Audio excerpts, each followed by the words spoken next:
We lost Esha. So I am sitting here live. Esha just bounced. Up here she is. Hi, sorry, I just got bounced for some odd I reason. know. I didn't know what was going on. Because I was over on Twitter and I didn't see that you got bounced, and I was like, "Hello." Yeah, and good thing you are running the stream now. So last time I almost had a heart attack when I got bounced when I was running it. Oh yeah, yeah, yep, yeah. No. So how are you doing? Excellent. So I'm trying to my internet's not good. So I'm trying to see if there's any comments. Okay. Hi, Nomo Popo. Yeah, well, just I'm doing well. I don't know what to say besides doing well. Um, let's see. Matt's not here. I don't know if he will be here, but I can be the obnoxious person in the stream. We love Matt. I can be the Matt. But yeah. So Oh yesterday, I saw this obnoxious tweet by Brianna. She's like, "I can't believe people would believe the Ayatollah over their own democratically elected government." Brianna Wu. And of course, did the Ayatollah ever lie about there being weapons of mass destruction in Iraq or about the war in Ukraine or whatever other thousands of examples? yeah. Anyway, so I did a brief thing about Khamenei and his history, and it went viral. So maybe I can talk a little bit about it while we get more people on. So he was a priest. I don't know if it was a mullah or an imam. I'm not very. I sometimes get these levels confused. But he was he was basically under the Shah. All political organization was not allowed. They had the most psychotic secret police, the Savak, who would crack down on everything. But the mosque was the one place people could organize. And Khomeini was in exile. And the really clever thing they did is he would make tapes, like literal tapes, where he would speak into it. Khomeini has a really nice Khomeini too, soft voice, where he would explain all like, this is why you have problems. You don't have water in your village because the Shah is too lazy, is like too corrupted by Western influences, and he doesn't see you as important. Blah blah blah, so on and so forth. And through that, they were able to mobilize protests involving millions. In 1971, Khomeini was jailed for like smuggling some tapes, something that shouldn't have been a jailable offense. And he was severely tortured in the worst imaginable ways. I mean, it comes, and most of this comes from his cellmates, not him. So there's no reason to think they're lying. And some of them are even in the West, so they have like no reason to lie. And so after he got released from prison, the movement just grew because the Shah got worse and worse. Around 1976-ish, the Shah had cancer, so he wanted to lay the road for his failed son. And he kind of hid the fact that he had cancer from everyone, but he got more brutal with his repression. He also tried some bullshit white revolution that didn't really work. But then the protests kept on increasing, and it's because of these mosques that the mosques were able to mobilize millions of people. So in 1978, there was a protest in Homs, Iran. And they literally had 1 million people saying, we need Khomeini back from exile. We want a new government, blah, blah, blah. And of course, the Shah's military responded by mowing down, indiscriminately shooting the protesters. Many died. And that made the revolutionary fervor more and more. And yes, there were many revolutionary anti-Shah movements, but the one that was able to mobilize the most people was the one led by Khomeini. And so that ended up winning out. So Khomeini didn't have a really concrete idea of what kind of government. He said he wanted to have a constitutional republic and something that's Islamic. And this gets misinterpreted in the West often because he meant like the Shah was decadent and corrupt, and he had a whole bunch of his relatives in high positions with nepotism. So he wanted to say his government's going to be pious and moral and not weird, decadent. And they're not throwing $1 billion parties where they import, if in the desert, where they import like exotic birds that die in 3 days and so on and so forth.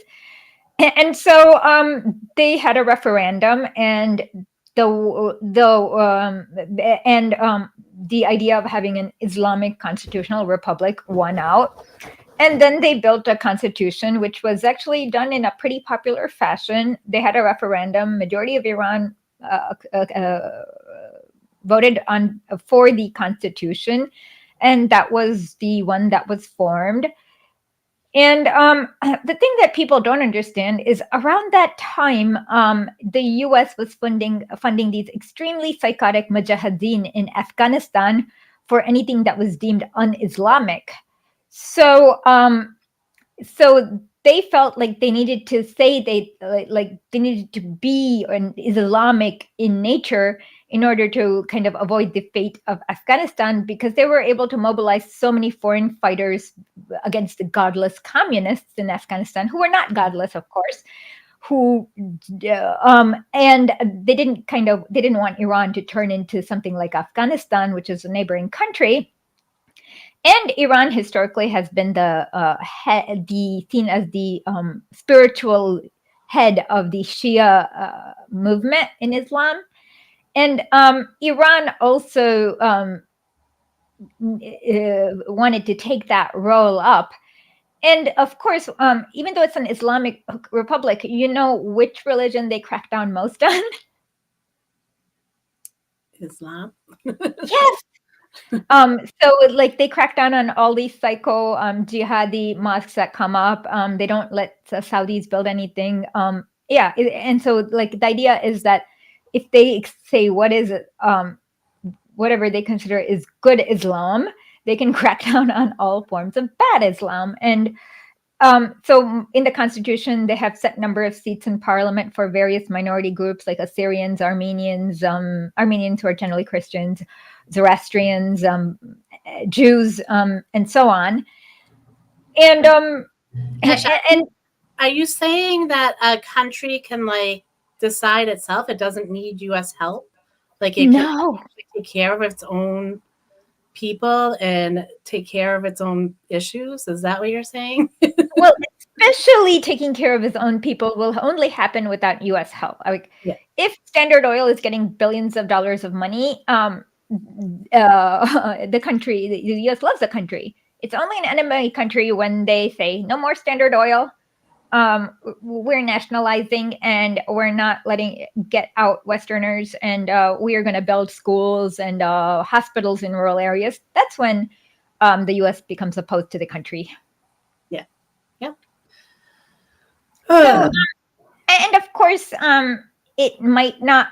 So the role of the Ayatollah, who is the Shia spiritual head, is over exaggerated in the West. To call it a theocracy is easy, and they can build a boogeyman, but it's not. It has Islam as its official religion. But then I was reading this Mondowise article where this American rabbi goes to Iran and checks out the Jewish community there. And the Jewish community there was saying that the government pays for the kids to go to Hebrew school and learn their Jewish religious education, which doesn't happen in theocracy, if that makes sense. Yeah. So, yeah. Yeah. And I mean, I've heard from Armenian Iranians where Armenians have their own, have a lot, like get so much money every year for their churches and whatnot. And I think Iran actually has more Armenians than Armenia. I mean, a lot of countries do, not because of the whole Armenian genocide and the expulsion thing. Syria probably too has more Armenians than Armenia. Russia definitely does. And so ultimately, yes, the dress code thing is unpalatable to Westerners, but it's not your country, not your decision.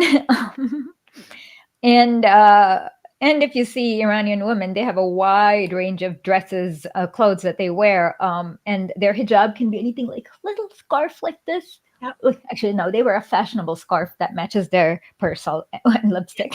Yeah. To like chatter. Yeah, but it's not up to you. But what you should notice is the literacy rate going from 32% to 100%.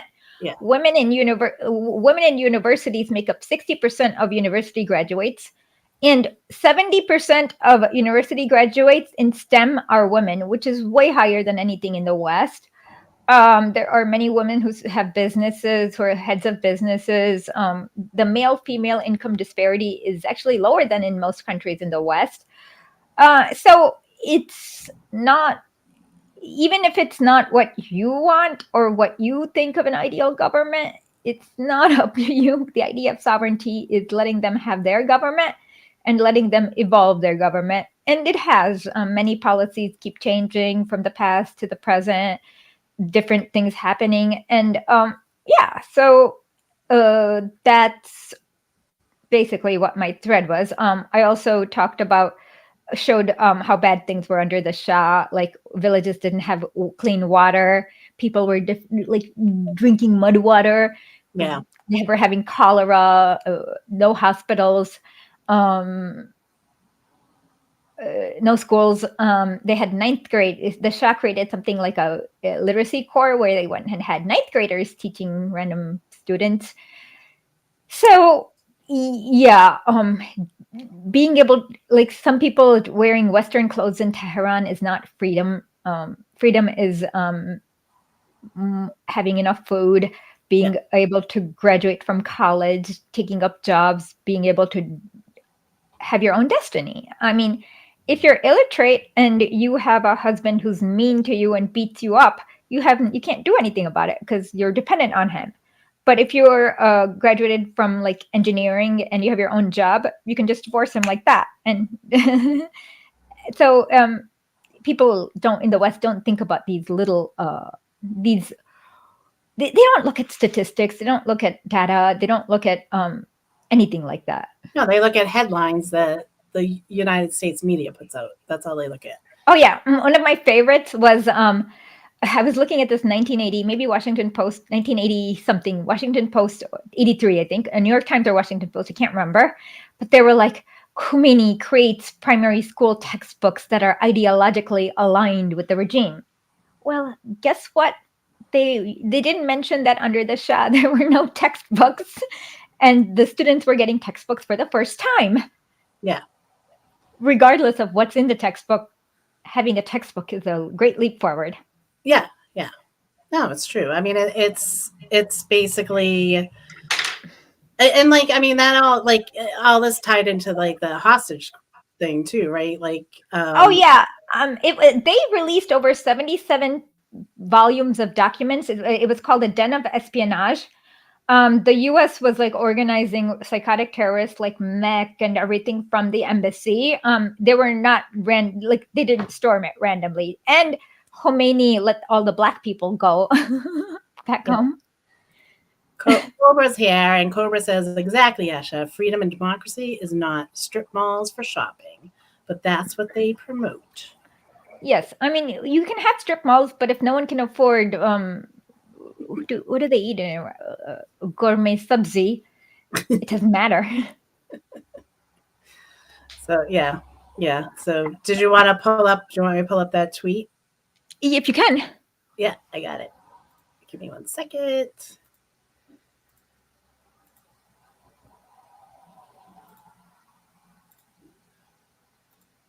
There we go. I should make it bigger. Hold on.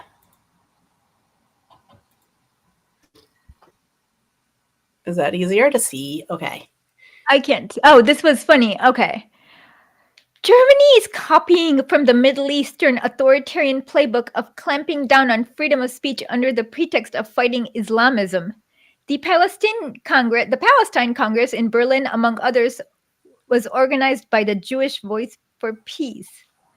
I don't know. I think Germany has its own playbook to copy on when cracking down on Jews, organized Jews. Mhm. That's just so right. Like, I don't know why Germany had to go to the Middle East for their playbook because Germany has a better playbook. Yeah, they had their own. They were. Yeah. So I put up the tweet where it's like Americans doing it something Americanly. What are we? A bunch of Asians? And that's exactly what this tweet does. Yeah, it's too funny. But Yeah.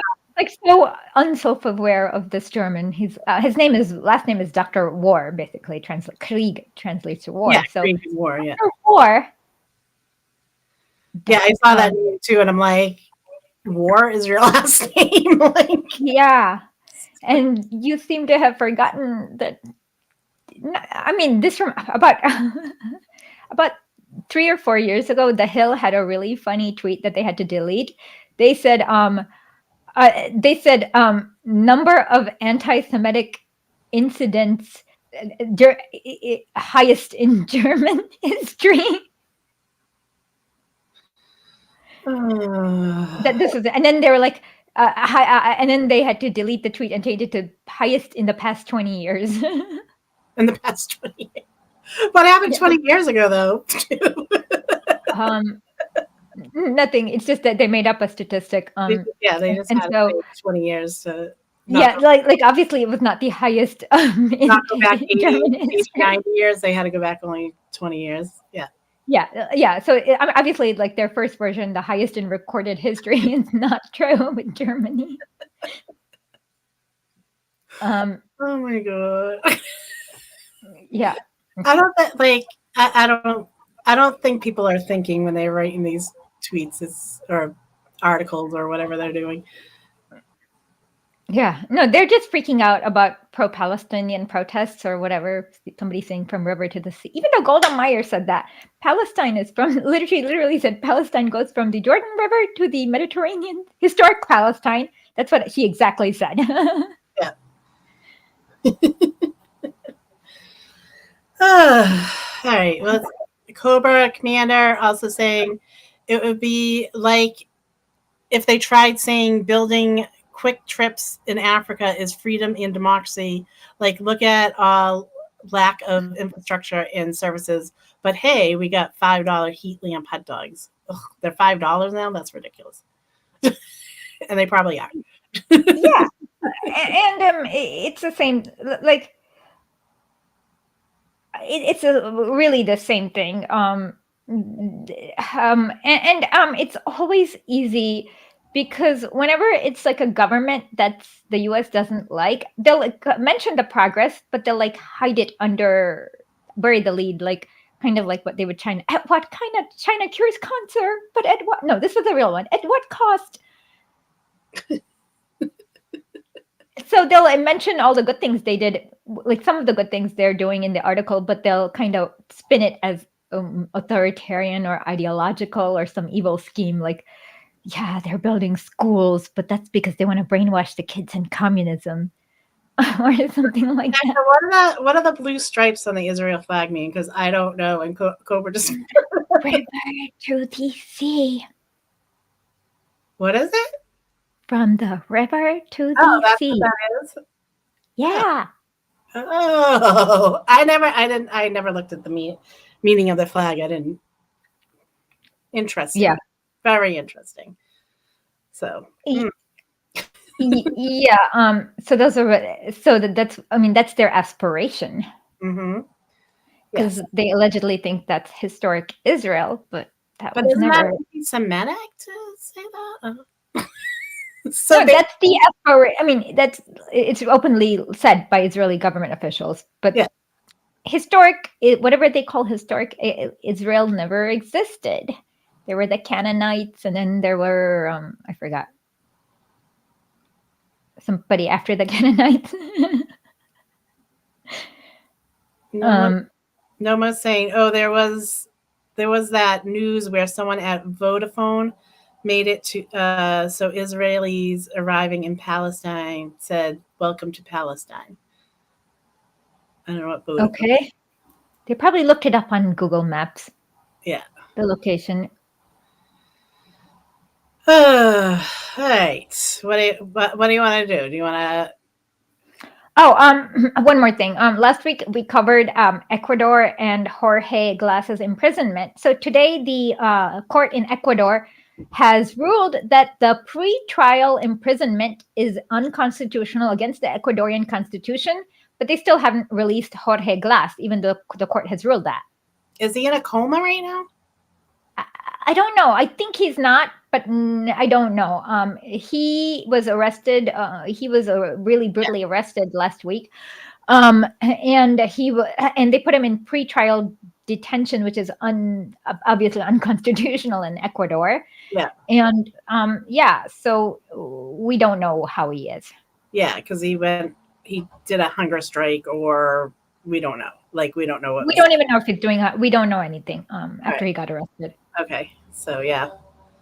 So today's episode is really interesting. There have been some new updates. So they're trying to do a pre-coup propaganda narrative in Brazil about Lula being authoritarian and cracking down on opponents. But if the opponents violently mowed down people and actually tried to coup the democratically elected government and engaged in violent riots, they should be cracked down upon. So Twitter basically got requests from the Brazilian government saying, "Hey, subpoenas. Basically, this is somebody's doing this crime. You need to give us these records," which they do, which they comply with in every country they're allowed to operate in, because that's how businesses work. They need to comply with government orders. Yeah. But suddenly now, because Brazil is now the lithium corner, along with Ecuador and Bolivia, Elon Musk is starting this propaganda war. And this is a very interesting interview with Brian Mier. He's from Brazil Wire. We've had him on many, many times. And so some new things have happened since his interview yesterday. Elon Musk is hosting some sort of space with Jair Bolsonaro, and so it exposes the actual narrative that that Twitter X has, and that's why we call this Lithium X, because Elon Musk doesn't like the fact that Brazil is building its own electric cars. He doesn't like the competition because he can't win in the free market. Nope.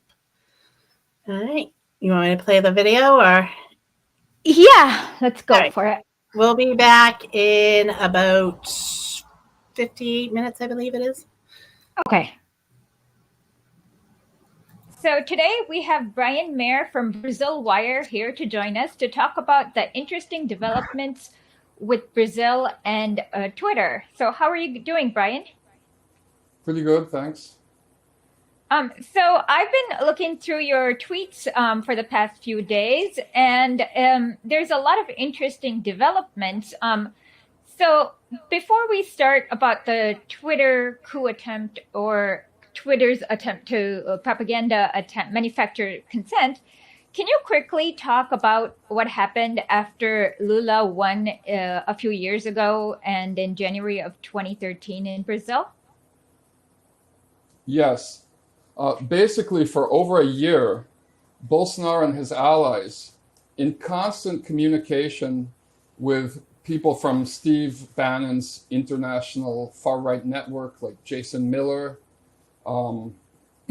even Mike Lindell, began preemptively working on a narrative that Brazil's internationally renowned electronic voting system, which has been in place since the 1990s and has never had any proven case of fraud, was somehow vulnerable to hacking.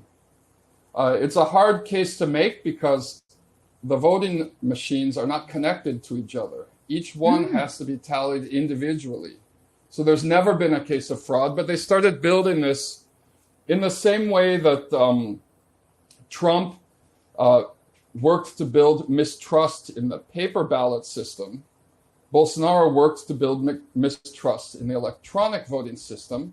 And one of the tactics they used was to transform one of Brazil's 11 Supreme Court justices, named Alexandre de Moraes, who was temporarily serving as president of Brazil's electoral court, into this kind of boogeyman, individualizing a legal process guaranteed in Brazil's constitution, which is the right to free and fair elections, presenting as this issue of good versus evil, with Bolsonaro as the good guy and Alexandre Moraes as Satan.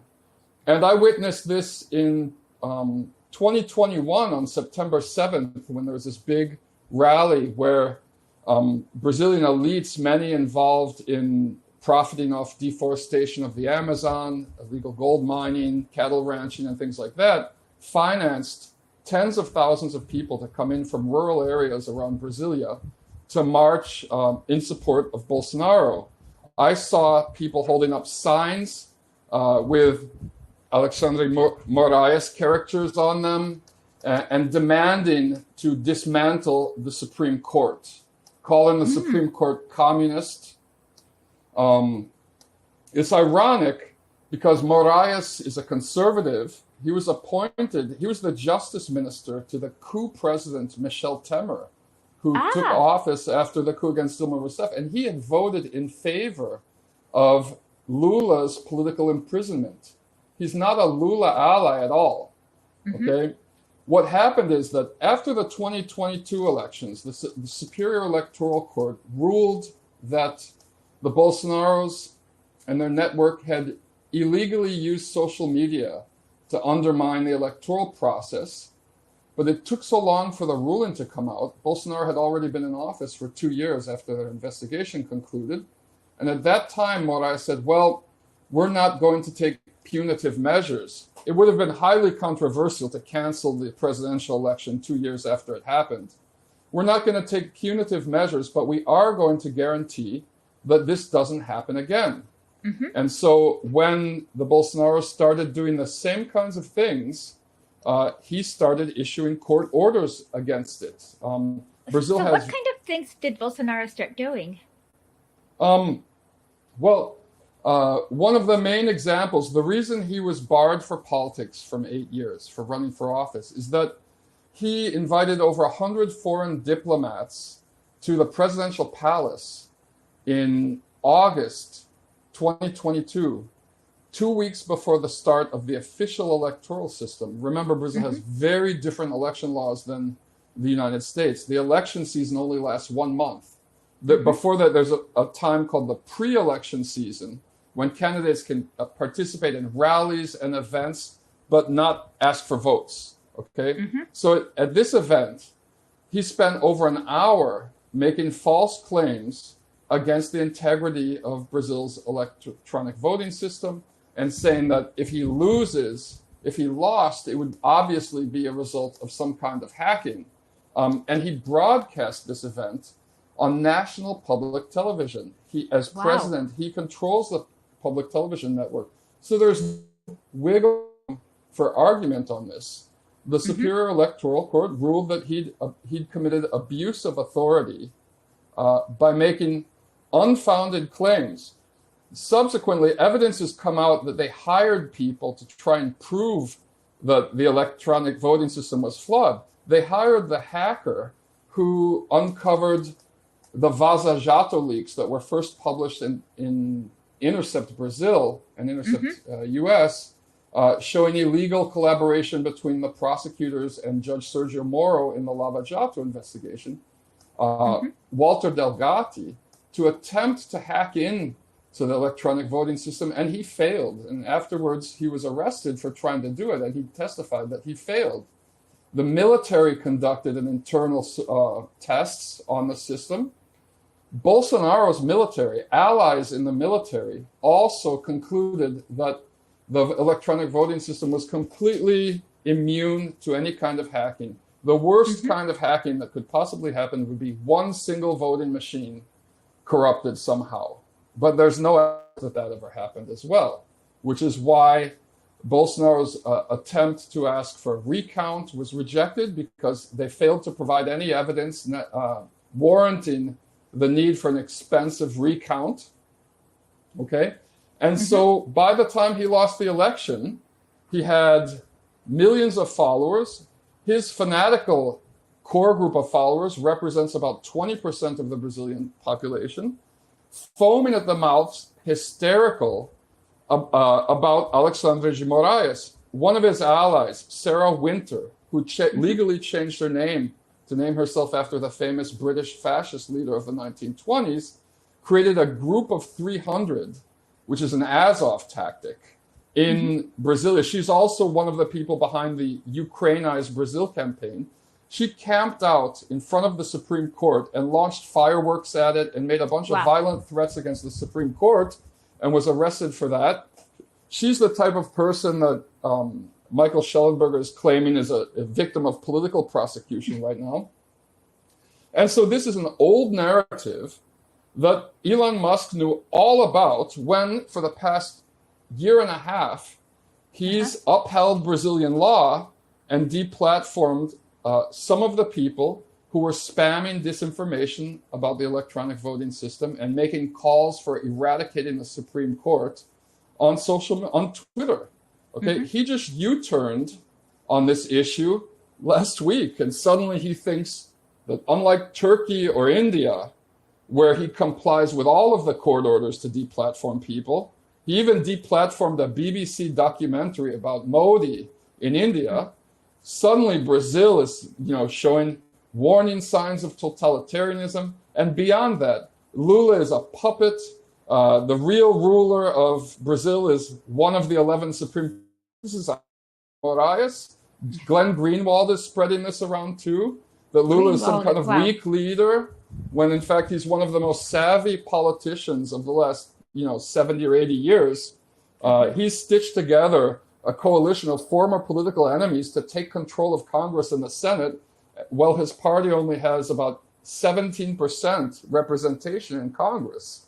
The idea that he's being controlled in a QAnon-style fashion from behind the shadows by this evil Machiavellian, Darth Vader figure, Alexandre de Moraes, is absolutely ludicrous and not grounded in any kind of factual basis. So that's how this thing started.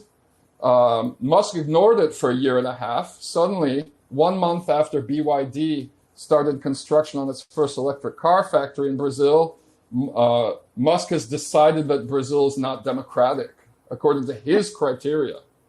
Sounds like he doesn't like competition for electronic cars. He's also, Aisha, he's also lost out on an attempt to take over Brazil's largest lithium mining company, which instead of giving in to his hostile takeover attempt, they've struck a giant deal with China. Brazil's been transformed into the 5th largest lithium producer in the world in the last couple of years, but experts believe that the real lithium deposits are much larger than what's already been discovered. After all, Brazil is a huge country. It's larger than the continental United States, and it's one of the richest countries in the world in mineral resources, including nickel, which Musk's company is already buying a lot of from Brazil. So that makes sense for his narrative. And if we remember from 2019 in Bolivia, when the coup happened, they also started manufacturing their cars. And he had a tweet that maybe now deleted. He says, we can coup whoever we want. Yeah, and Bolivia's it's a tiny country economically. Elon Musk has more money than Bolivia's GDP. We know that Bolsonaro was involved in that coup. He donated military aircraft for Jean Agnes to travel back and forth to meet with neo-fascist business leaders during the lead up to the coup in Brazil. And yeah, well, it's a little bit different because Brazil has a much stronger rule of law than Bolivia. It's a much richer country. It's the 9th richest country in the world. It's got a larger GDP than Russia.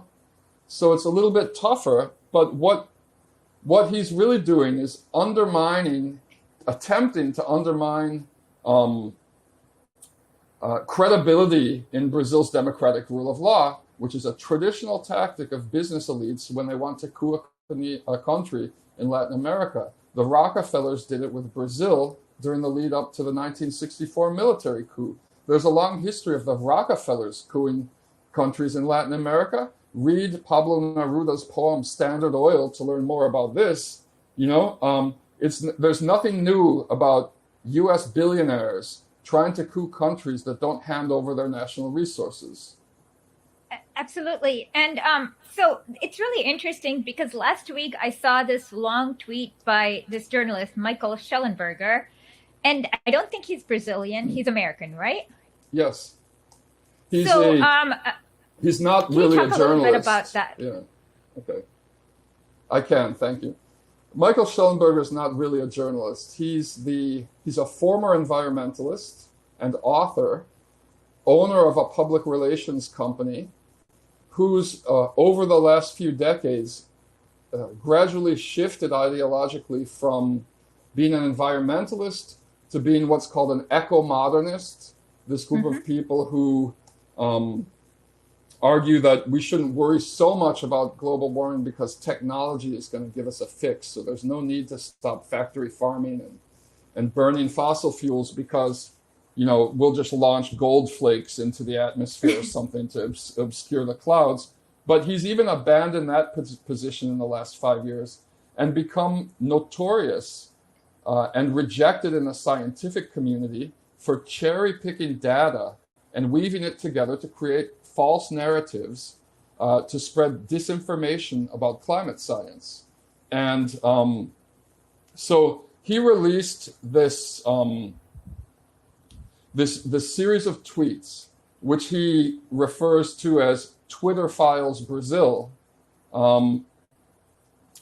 in which he claimed to have been presenting internal communications between Twitter Brazil's lawyer and Twitter International, in which he was complaining Alexandre de Moraes had filed criminal charges against him for trying to protect individual privacy rights of users who are being targeted for political purposes by the, communist Brazilian government. Okay? And this was widely retweeted around the world.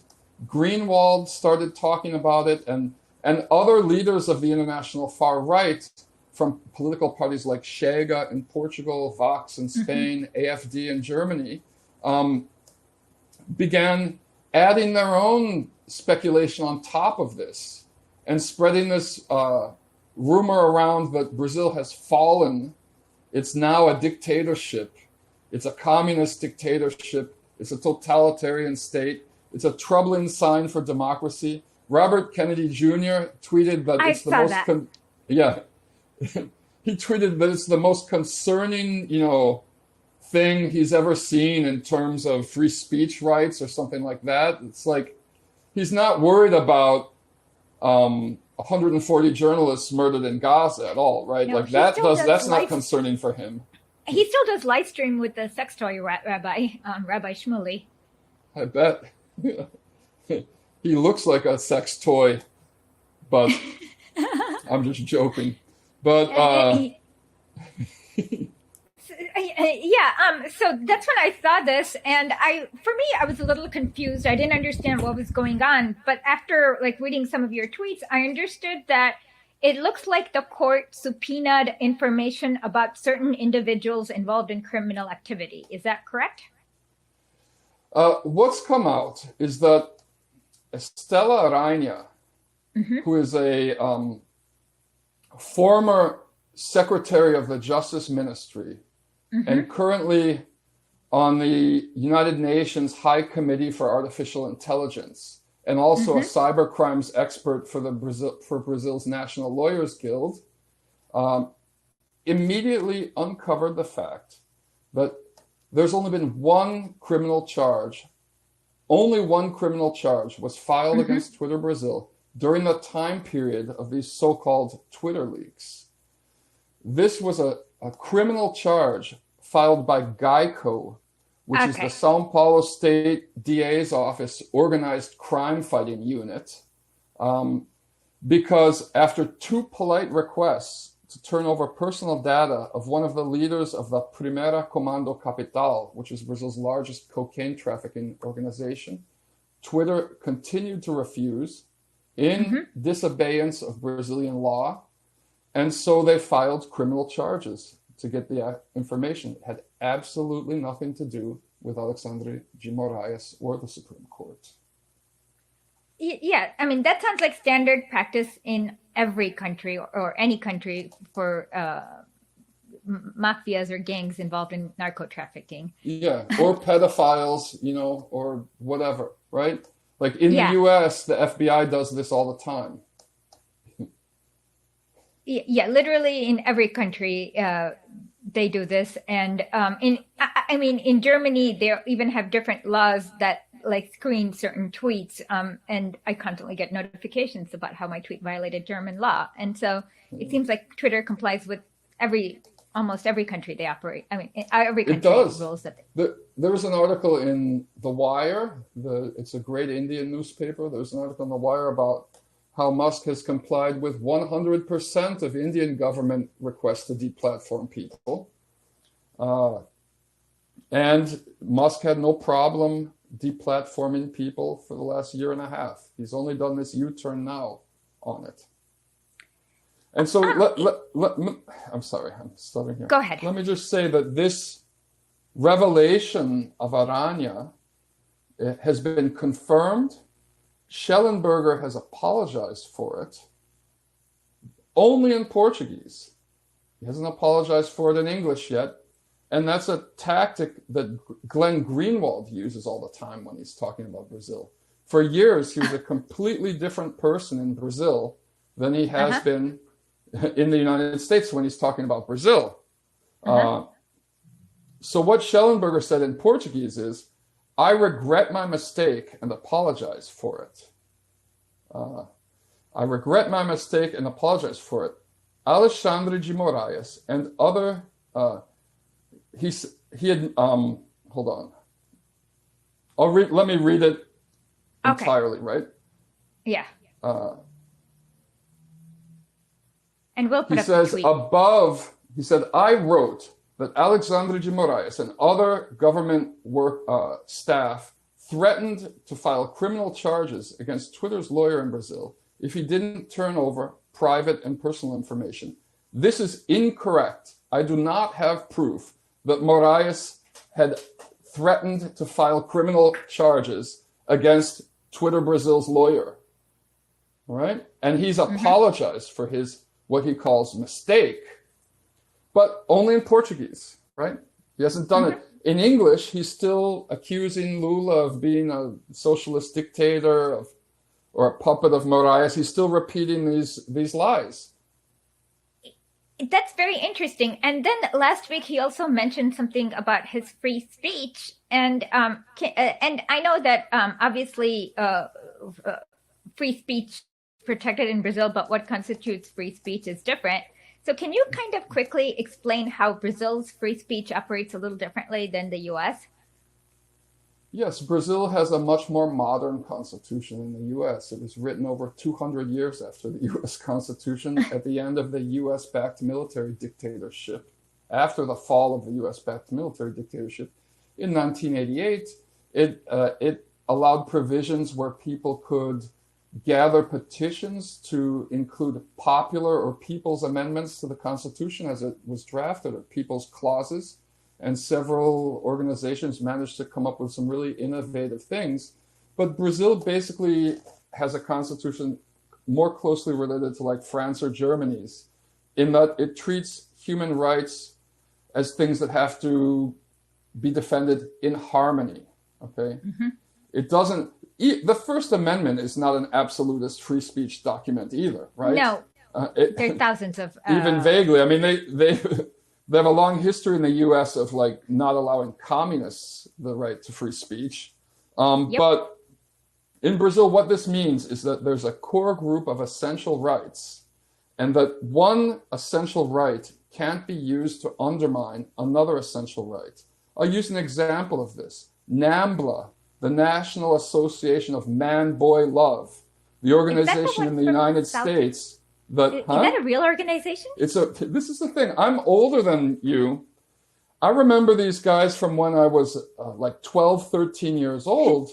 They used the First Amendment and were defended and are still defended to this day by the ACLU to guarantee what they say is their right to distribute information and materials and pamphlets about how to seduce children and have sex with them. Consent, in their mind, is consensually by giving them presents and things like that. And basically, their right to do that was upheld by the Supreme Court, or by one of the courts, using the First Amendment as justification. And famous people joined. Allen Ginsberg joined NAMBLA in the 1980s. Camille Paglia publicly defended NAMBLA and argued that the age of consent should be lowered to 14 in the United States, defending NAMBLA. And there's the most recent big case involving NAMBLA is the case of two NAMBLA members who tortured, raped, and murdered a 10-year-old boy who were sued by the parent. NAMBLA was sued by the parents because it came out that one of them had gone to the library and read a bunch of NAMBLA literature 2 hours before the crimes took place, and the ACLU defended them. An organization like NAMBLA would be prohibited from operating in Brazil because of this concept of the harmony of rights. The right to free speech is an important, essential right, but it can't be used to trample over the rights of children, who are also defended in Brazilian law through the Statute of the Child and Adolescent, which is a landmark law that's been praised by international organizations like the UN as being one of the best in the world for protecting children's rights. And in the same sense, the right to free speech in Brazil doesn't protect people to undermine the electoral system, because the right to free and fair elections is considered a core essential right in Brazil. And so if you're using one so-called right, freedom of speech, to deny people access to another essential right, that's considered a crime. That's not protected free speech. Okay? It's very different from the United States. And in addition to that, Brazil has very tightly regulated elections that are operated a lot better than the US elections. There are very low limits on individual donations. The super PACs are illegal. Corporate donations are highly, highly limited. The electoral advertising is heavily regulated. All parties and candidates have to declare how much they've spent on their advertising. The amount of time they can use on national TV for political advertising is regulated in accordance to proportion of congressmen or people they have in Congress, so that the small parties that don't have any elected officials get guaranteed free airtime in the national election season, but it's only for like 30 seconds, whereas a party that has 120 members of Congress would get like 4 minutes or 3 minutes or something like that, right? It's all very tightly regulated. And so this kind of behavior by Bolsonaro and his allies, banning these people, is not protected under Brazilian law. It's considered criminal under Brazilian law. And the arguments they've been using to defend themselves, first of all, they no longer claim that they didn't plot a coup d'etat, okay? Because it's also come out that they tried to convince the military to enact a military coup after Lula was elected. The Air Force, the head of the Air Force said he would support it, but the head of the army put the brakes on it. Okay, the head of the army refused to go along and was badgered and bullied by other generals from the Tigradas, hardcore neo-fascist internal faction of the army, to not be a pussy and go along with Bolsonaro. But he stood his ground and refused. Okay, so we know that this coup attempt actually happened. They're not saying that they're innocent anymore. They're saying they want amnesty. They're starting a drive to give all of the coup actors amnesty now. They're no longer claiming innocence. But the arguments they've been using to back themselves up are based on US law. And so there's a group now that's trying to pass a First Amendment in the US. They want to change Brazil's speech laws so that they're more similar to the US, so that we could have NAMBLA here, NAMBLA, so that we could have Nazi parties. Nazism is another thing that's banned by Brazilian law because it's considered to be something that tramples on other people's rights. You know, if you allow a group of Nazis, neo-Nazis, to parade in front of the houses of Holocaust survivors in Skokie, Illinois, like the US Nazi Party did in 1977 when I was a kid. I remember it well. I'm from Chicago. That would be considered something that would damage the rights of those people. So Nazism is banned for that reason. These people are advocating, you know, the right to have Nazi parties in Brazil. Brazil was the country with the largest Nazi party outside of continental Europe during the 1930s. Wow. It has a long history of Nazism, but it's illegal here. And so behind this campaign to transform Brazil's constitution to more closely resemble what I consider to be the inferior First Amendment are the big tech companies, because they don't want to be litigated. They're worried about being litigated. In addition to being litigated, people like Elon Musk and Mike Zuckerberg have their geopolitical objectives, you know? They don't want Bolsonaro to be arrested before the election season this year in the United States, because it would make Trump look bad. Because the January 8th Capitol riots in Brazil, which were much more sophisticated than the ones in the US, they had groups of Army Special Forces infiltrated into the group, you know, to try and trigger more violence, and also to steal a lot of weapons and intelligence information from the intelligence agency, which they broke into. And it was coordinated with attacks around the country against electric transmission towers, and an attempt to plant a bomb in the Brasilia airport.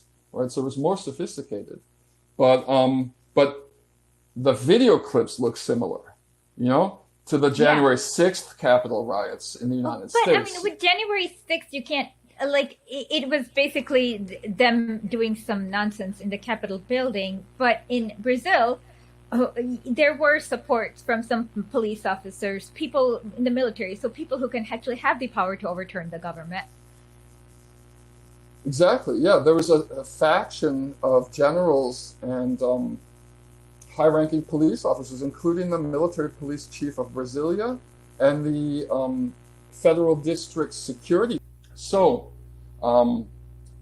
what's come out is that there was a document called the coup plan that was circulated by the head of military police in Brasilia, by the according to Bolsonaro's aide-de-camp, Lieutenant Colonel Mauro Cid, circulated among top officials in the military and the police in Brasilia. And basically what the plan was is that these riots would force Lula, the combination of these riots with no collaboration from the local police to protect the government buildings, would cause Lula to issue a decree declaring a general law of order. This is an old tactic from the military dictatorship era. And what that would have done, it's a kind of national emergency. It was used in 2018 at the time of Marielle Franco's murder to take over the apparatus in Rio de Janeiro. But what it would do would turn security of Brazil over to the military, temporary, like a state of siege. And at that point, the military would step in and they would arrest Alexandre de Moraes. They'd arrest Lula, and they would declare a temporary interim government that would go on until elections could be held. remembering that this is what they said in 1964, and the elections were only held in 1985. So it was a clear attempt to enact a coup, but Lula was too smart to fall into their trap. Instead, he called the federal police, special forces, ordered the federal police into the Capitol complex, the mall, the National Mall, and they shut the entire thing down in like 30 minutes. Tear gas and arrests, And during that, a bunch of idiots live streamed themselves participating in it, and they were arrested, because they broke into government buildings. I mean, you can't break into Congress and take a shit on the desk, on the table in the center of Congress auditorium or something. These people were all filmed. So they were arrested.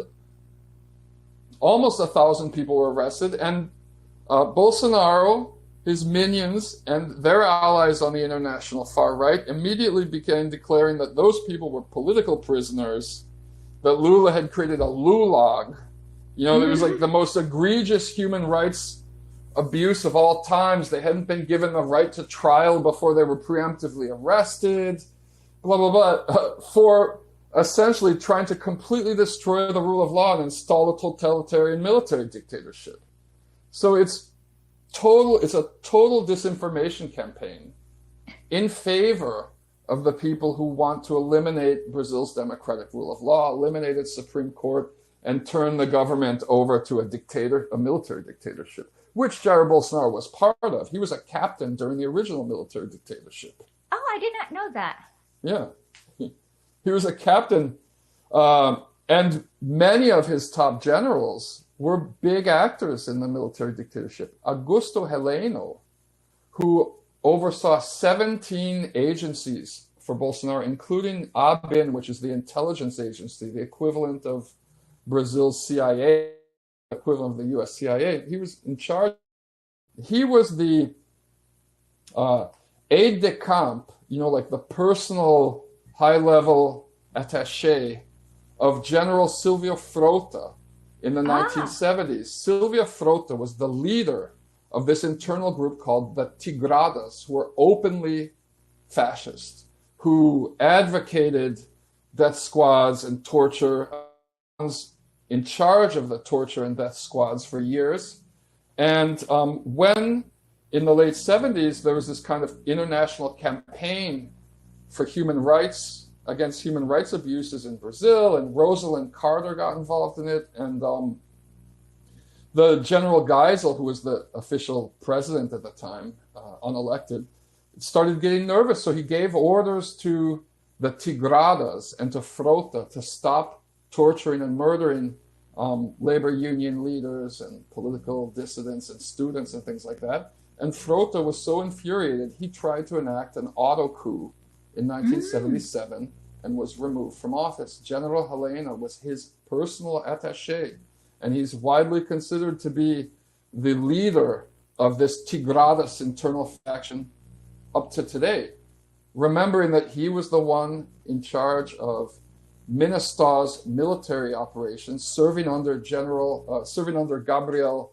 Valdez, who is Boric's current ambassador to the United States, during the Sitsole massacre. So he's the one who was, and he's been a sworn enemy of Lula ever since, probably forever, back to the 70s, but vocally when Lula pulled him out of Haiti after the Sitsole massacre and transferred him somewhere, because the military is really strong. He should have been prosecuted, tried and prosecuted, but in any event, he was one of the people involved in the coup. It's a clear sign of what they were really trying to do. General Walter Braga Neto, who was Bolsonaro's vice presidential running mate, and who's the man who was in charge of security in Rio de Janeiro state during Marielle Franco's murder, who appointed the civil police chief, who's now in jail for involvement in the murder, 2 days before her murder. He was the one who went to, apparently, allegedly, from what we know, he went to both Russia and the United States and asked for support for this coup attempt. The Putin administration said they wouldn't. The US said they wouldn't. This is what's being used for this ridiculous conspiracy theory being spread by some edgelords on Twitter that the CIA put Lula in office or something. Russia. Oh yeah, I've like seen that, and yeah, that one is really ridiculous since they tried to do the whole Lavajato thing against him. Yeah, all the U.S. said was that we're not going to participate in your coup this time, you know, because the U.S. has couped Brazil multiple times. Okay, and this is why on Inauguration Day, both Russia and the U.S. sent security, extra security for the event. It's like the only instance in recent years when Russia and the United States collaborated on something. Like they both had security operatives there protecting, you know, against a possible coup attempt, because there was intel showing that there was going to be a coup attempt. But they were too chicken to try it during the inauguration. They waited a week later on a Sunday when nobody was in the city during vacation month to do their Capitol riot. You know, unlike the U.S. where it happened on Inauguration Day. Yeah. I mean, so this all makes sense that they're building this narrative, and like I've seen so many people say something about Lula being authoritarian, and how it's double standards. When Bolsonaro does it, it's not okay, but when Lula does it, it's okay. And so for those people, can you explain the difference between how Bolsonaro suppressed free speech and what Lula is doing now? Well, Lula's not suppressing free speech right now in any way, shape, or manner. There's a separation of powers in Brazil between the executive branch, the legislative branch, and the judicial branch. Lula does not have the power to repress free speech in Brazil, first of all, right? Or any kind of speech. What's happening right now in terms of people being arrested or being deplatformed is that they're suspects in criminal investigations into the 2023 coup attempt, all right? And everything that's happening is strictly in accordance to Brazil's laws. Lula has always been a firm believer and supporter of the rule of law, so much so that he had multiple invitations and chances to go into exile like Rafael Correa did from Ecuador when the Lava Jato investigation was moving towards his illegal and arbitrary political imprisonment. But he said, he kept insisting, no, I want to prove myself in court. I want to prove in court that I'm innocent. I'm innocent. If I try to flee the country, people will view it as a sign of guilt. I'm going to prove within, I don't care if I go to jail. I'm going to prove in a court of law that I'm innocent. Okay? And this is a big debate that is displayed in the biography of Lula by Fernando Moraes, which he spent 10 years of writing, which I translated and is going to be released in Verso, on Verso in August. There's an entire scene. Moraes was with Lula during the time that he holed himself up in the ABC Metalworkers Union in the days before his arrest. And he was there for all these conversations in which, like, Guilherme Boulos, the leader of the MTST, PT President Gleisi Hoffmann, Congressman Lindbergh Farias were all trying to convince Lula not to turn himself in, you know, just hole out. And Lula kept saying, I refuse to do that because I'm going to prove that I'm innocent. And so he's not someone who believes in trampling over the democratic rule of law. To the contrary, his election saved Brazil. And I'm not saying like I support everything he does or that this government's doing a great job or something, but it saved Brazil from a fascist dictatorship. Oh, I was just saying, I remember the speech he gave on the roof of the building. It was one of the most inspirational speeches right before he was about to turn himself in. We actually have that clip somewhere here. Oh, yeah, it's pretty impressive. He's a great speaker, and he speaks, for people who don't know Portuguese, he speaks just like a regular poor guy you would meet in a bar in a poor neighborhood. I mean, he's from very humble roots. And that's why, despite all of the modern technology used to try to defeat him and the funding misappropriations, Bolsonaro's under investigation for multiple crimes, but some of the things he did was like, he very cynically increased welfare payments 2 months before the elections. He manipulated. He lowered the tax on gas to lower gasoline prices. He harnessed the power of the state to aid himself in the election, and it still didn't work because of this. But in contrast, when Bolsonaro was tried to outlaw public universities from teaching philosophy, yeah, and there's all kinds of instances, in addition to like massive harassment of journalism and encouraging violence against journalists and all kinds of things. Ironically, one of those journalists who was harassed by both was Glenn Greenwald. Exactly, but Greenwald is a shapeshifter. He was useful the entire time that the Democratic Party was supporting the attempt at political annihilation of the Brazilian Workers' Party. Greenwald was an outspoken critic of U.S. involvement in Brazil. The minute Trump was elected, and all of this process continued under Trump, Lula's political imprisonment happened under Trump, the Lava Jato investigation continued full throttle under Trump. And when I say under Trump, it's because the U.S. Department of Justice was the lead partner in that operation. They collected billions of dollars of bribes from companies that had been investigated by Lava Jato in United States courts. Greenwald suddenly just shut up about U.S. involvement. So he's an outspoken critic of U.S. involvement when the Democrats are in power, right? When the Republicans are in power. There's an article that Sean Mitchell, a professor from Rutgers, wrote about Greenwald's silence on U.S. involvement. I remember. It's from fair.org, right? Yeah, exactly, from FAIR. But anyway, he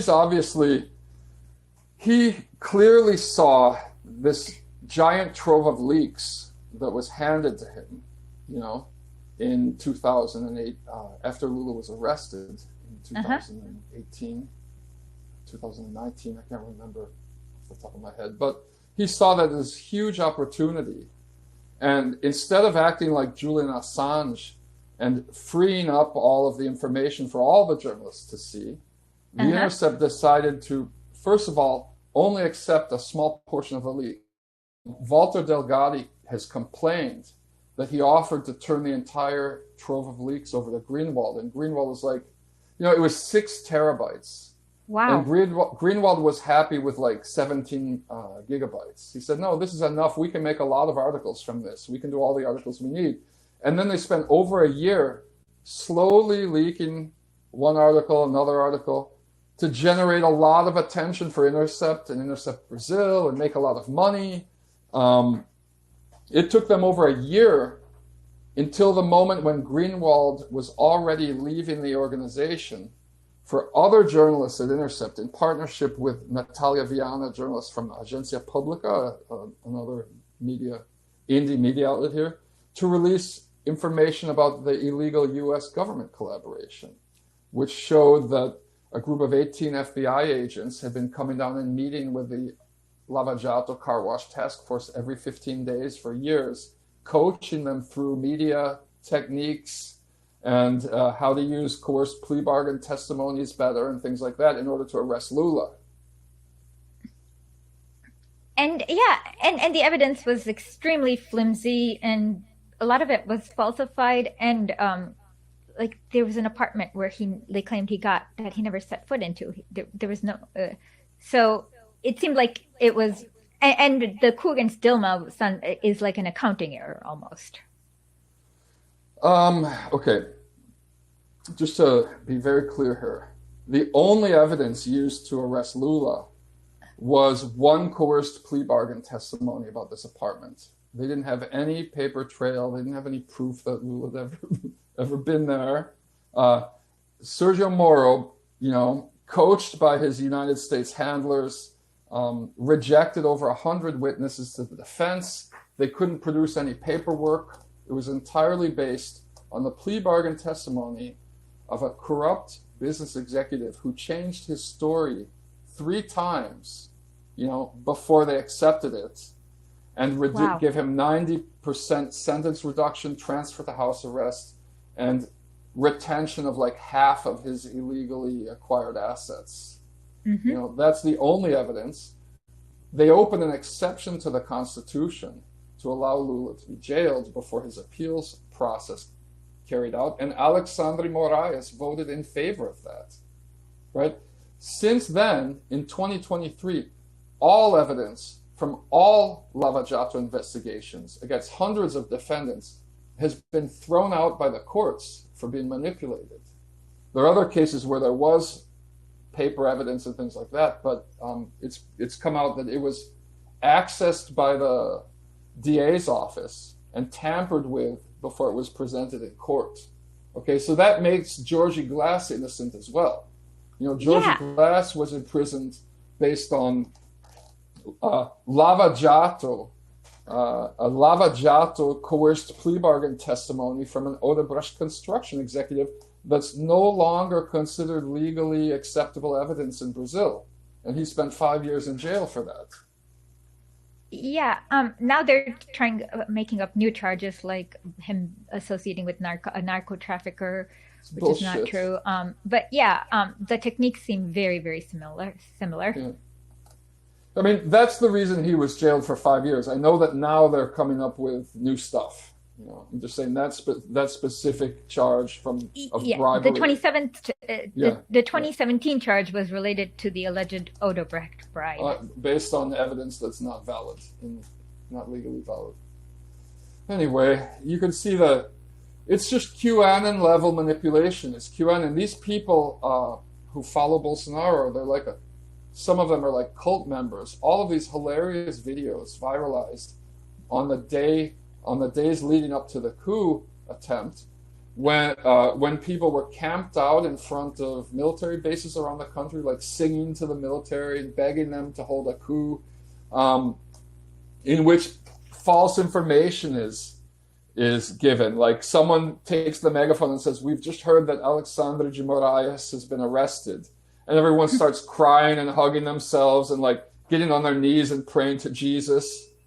And I mean, there's other clips of like people calling on UFOs to come down and arrest Alexandre de Moraes with their cell phone lights. I mean, it's just ridiculous. And it's U.S. One last question, or quick question. Can you explain the difference in the racial makeup of Bolsonaro supporters and Lula supporters, just so that people understand it?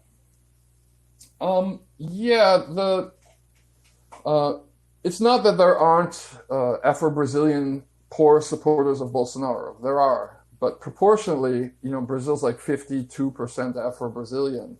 Proportionately, like the group that most voted for Lula were Afro-Brazilian women for making less than 2 times the minimum wage. The second biggest support group was Afro-Brazilian men, making less than 2 times the minimum wage. Data collected during Bolsonaro's last protest in Sao Paulo shows that the average Bolsonaro supporter today is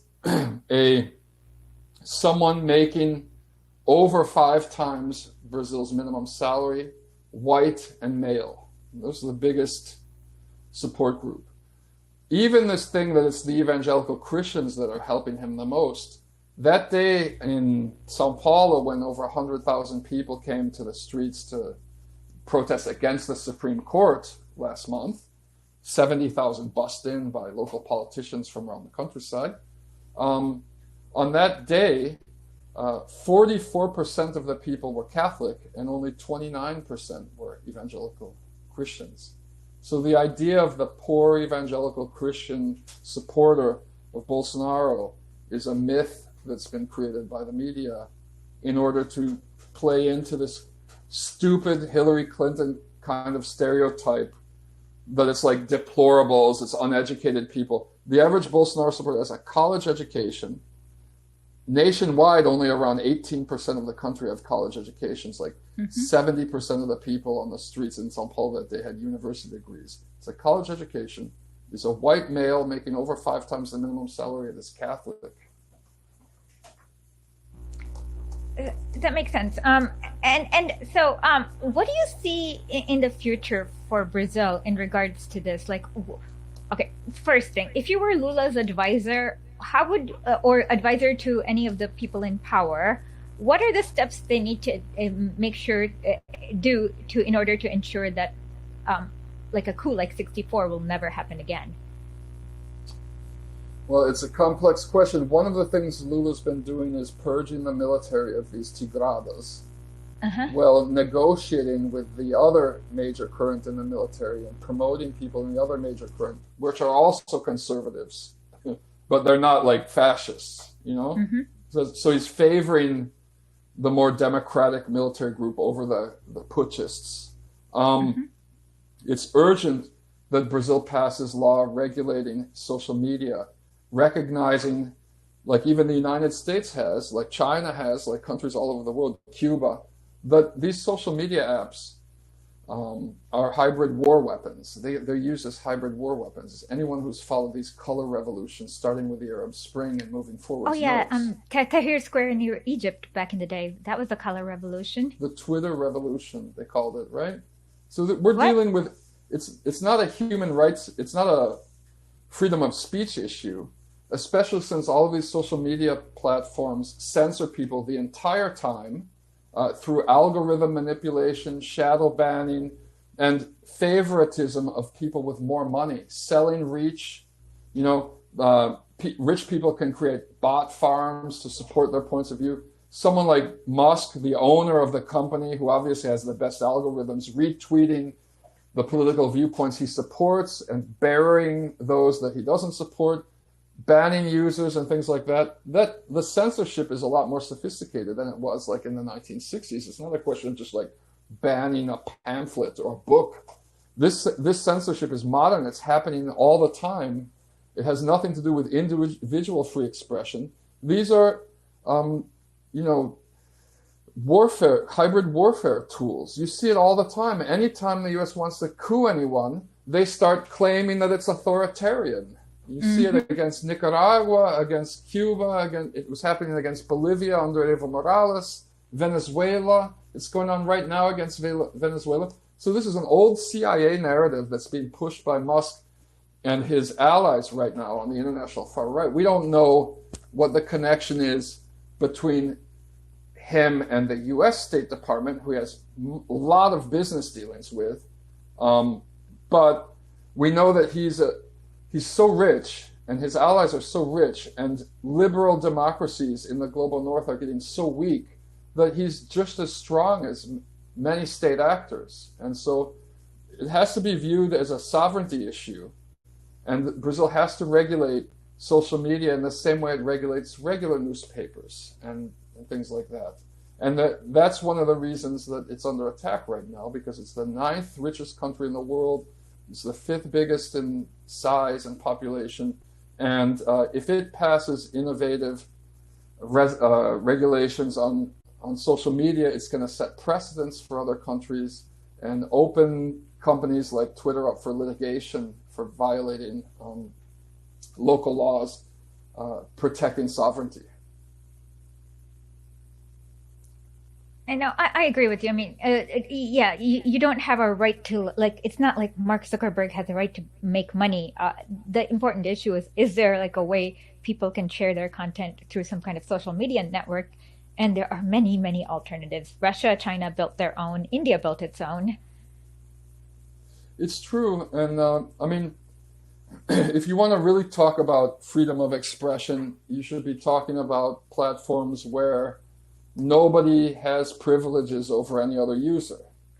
What we have on Meta and Twitter is a privilege system which rewards the rich. So it's not a democratic commons at all.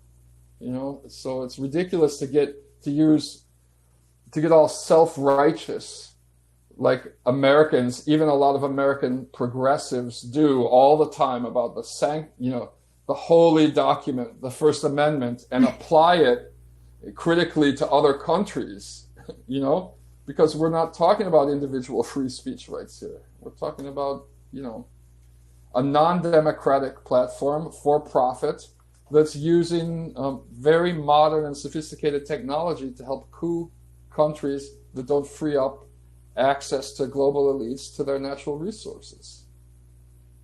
Yeah, I mean, just a few months ago, when the U.S. CENTCOM chief met with Ecuador's leaders, they literally called Brazil, Ecuador, and Bolivia the Lithium Triangle or something like that. And they talked about how resource rich it is. So there is definitely a goal to transform these countries back into the 60s or 50s, where they were basically resource extraction factories. It's true. I mean, there's some, I can't go into it now, but if you read dependency theory, Brazil in the 50s was industrializing stuff, but these other countries, there are different kinds of economies in Latin America, and Brazil was categorized as a kind of more industrial than Bolivia and Ecuador in terms of natural resources and stuff. But that's not neither here nor there. You don't even have to include it in this if you don't want. Please censor me. So I guess your article is going to be coming out in the next few days, right? I'm working on an interview with Estela Arana, the woman who broke who broke the news about Schellenberger lying to cover up Twitter's criminal charges for protecting the PCC organized crime unit and mask it as if it were Alexandre Moraes doing political prosecution. I'm talking to her right now. I'm working on an interview with her today. It should be out on my Substack and in Brazil Wire shortly. Excellent. And where can people find you? I have a Substack blog called D-Lincoln Brazil, D-Lincoln with a hyphen, or you can just look for my name, Brian Mier. I'm on Twitter at Brian, it's B Mier Telesur, Twitter. I produce television news stories for Telesur English, that you can see on their media. And I contribute a lot to Brazil Wire and,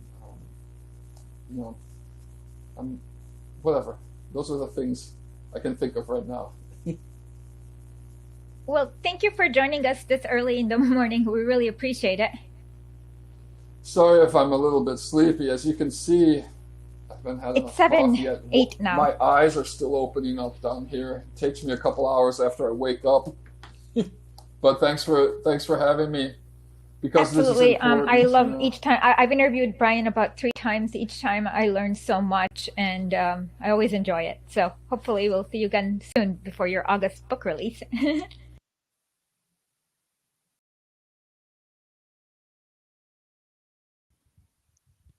Okay, so we're back.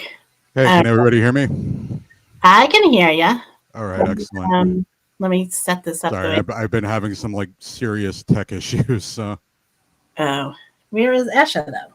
She was having tech issues too, so she might be a minute to come back on. So. Oh yeah, I'm having this problem with my computer where the monitor just blanks out at me, but the hard drive stays active. Okay. So and there's nothing I can do to reactivate the monitor, but anything I'm doing in the background, videos will still play fine, music will still play fine, but I just end up with this totally black screen.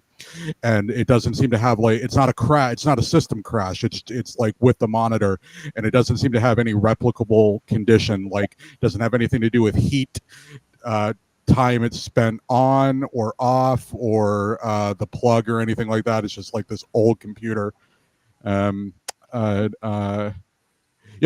if anyone listening would like to donate to the cause of upgrading the workstation here, this affects the whole of Historically.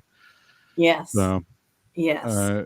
We could use that, but yeah, Asha might be having, I don't know, she's not even she's not even sending me a message, so she must be, she had mentioned before internet issues, and it was getting a little laggy and stuff, so we saw that, so.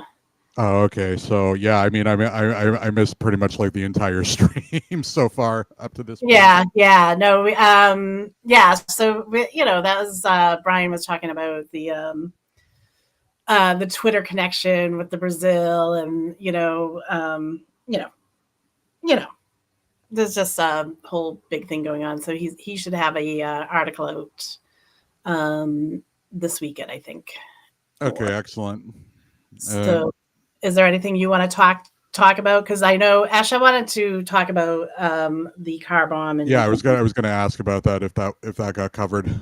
we did not cover it yet. So, You see, there it goes. My monitor's blanked out again, and like I can hear you fine. Can you still hear me? I can hear you.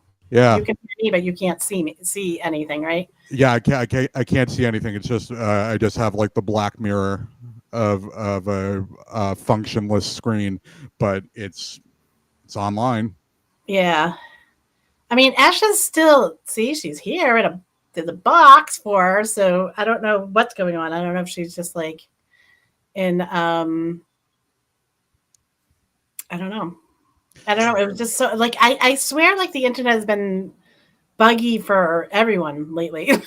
It just seems like it's been buggy lately on, like, everything I do. It's just... Yeah, no, I'm having like so like the problem that I'm having. Hey, what's going on? Yay, she's here. Yeah, so like. Sorry, I lost track of time. I was playing a video game. Oh, I was giving you warnings. So like not only is my main monitor here like all screwed up, but my fucking laptop screen fractured last night. Oh no. I have no idea how that happened. I opened it up and heard like and like now there's this like glitch bar right down the middle of it. Oh, and I'm ready to scream, just absolutely like peel my fucking face off here. Like I do not do well when I have a lack of access to tech. I even though I was like born in the early 90s, I'm only marginally better than an iPad kid. Okay, sorry, I lost track of time while trying to. Yeah, it's all right. It's all right. I was warning you. Yeah, I know. I you said 10 minutes, and then I saw the 10-minute warning, and I forgot. Okay. Anyways, so let's quickly review what happened yesterday in Moscow. So we've interviewed him many times before, Vasily Prozorov. We had him a few weeks ago where he talked about the nuclear power plants in Zaporozhye. Do you remember? Yes. Yep. Okay. So anyways, Janet, do you want to show the clip? Yeah. Hold on. It's taking us.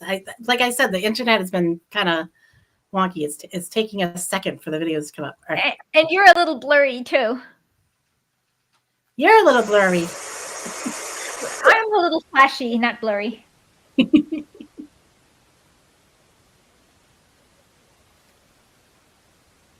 He goes into his car.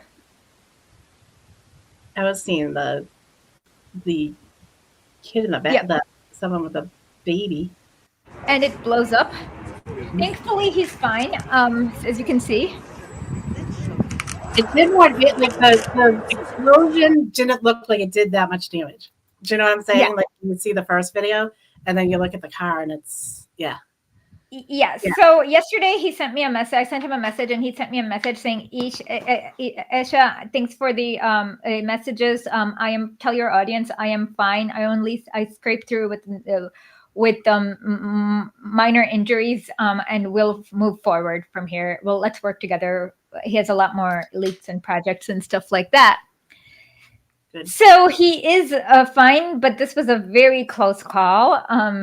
And we all know who did it because he used to be an SBU agent who whistleblowed and released all the documents and about all the horrors that the SBU was involved in, the Ukrainian SBU. They branded him a traitor. And so it's obvious who did it. But who is behind it. Yeah. But the actual suspect is still at large. Yeah, yeah. And I just said, like, my first thought on this was just like, all right, if they didn't want people to believe that they had anything to do with Crocus, then I don't know why they would do this so soon after, but I don't know. Yeah. It just seemed weird to me. Yeah, and he's released so many documents. It's kind of weird to do it. Whatever. Yeah, it's But already out there, so it's not like, what are they trying to prevent? Like, future leakers, maybe they suspect other SBU agents or other people in the government are having second thoughts. yeah, yep. So, anyways, that's the story, and yeah, like I said, the suspect's still at large. Oh, did you see the stuff on the so they were discussing the Greenwald stuff in the chat? Well, Oh, okay. Let me answer let me look and answer questions. Sorry, I did not see this. no, there Sorry. wasn't. They were just. So I was just saying that because we were wondering what the Vodafone thing was, and that was like Glenn, the tweet that Nomo Popo put down.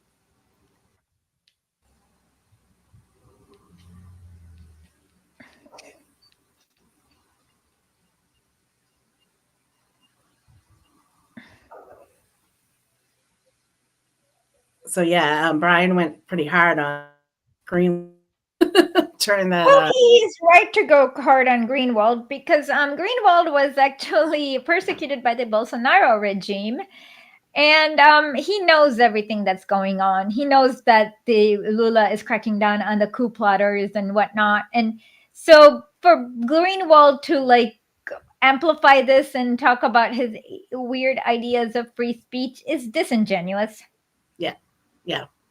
Yeah, it really is. It's that was all the I always I he was good on the US stuff, way back when, and then like I always just kind of I don't know.